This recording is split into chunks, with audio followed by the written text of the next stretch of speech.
అరే మౌనిక, ఇవాళ శ్రీనిధి మీటింగ్ ఉంది కదరా, అక్కడ డబ్బులు కట్టాలి. నా దగ్గర ఏమో డబ్బులు లేవు, ఏం చేయాలో అర్థమైతలేదురా. అవునా అక్క, శ్రీనిధి డబ్బులే కదా, కట్టకపోతే మనల్ని అడిగేటోళ్ళు ఎవరున్నారు? అయినా నీకు వెళ్ళినప్పుడు నువ్వు ఎక్కడి నుంచి తీసుకొచ్చి కడతావు? ఎక్స్క్యూజ్ మీ, ఎవరు లేరా? సుధా అంటే మీరేనా? శ్రీనిధి లోన్ కడతలేరట కదా. ఇదిగోండి, మీకు శ్రీనిధి నుంచి నోటీస్ వచ్చింది. అయ్యో, నోటీస్ వచ్చింది కదరా, ఏం చేద్దాంరా ఇప్పుడు?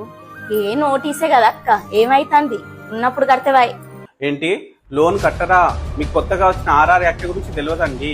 శ్రీనిధి నుంచి వెళ్ళి మొదటిసారి నోటీస్ వస్తుంది, రెండోసారి కూడా నోటీస్ వస్తుంది, మూడోసారి నోటీస్ వచ్చిన తర్వాత కూడా నెగ్లెక్ట్ చేశారనుకోండి, మీ మీద అనేది కేసు అనేది నమోదు చేయడం జరుగుతుంది.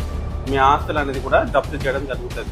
అలాగే మీకు ఒప్పుకొని డబ్బులు ఇప్పించిన గ్రూప్ సభ్యులు 9 మంది ఉన్నారు కదా, వాళ్ళ మీద కూడా అనేది కేసు అనేది నమోదు చేయడం జరుగుతుంది. అయినా కూడా మీరు ఎవ్వరు కట్టలేదు అనుకోండి, ఎవరైతే సభ్యురాలు ఉందో ఆమె జైలు పాలు కావాల్సి వస్తుంది. అమ్మో, లోన్ కట్ట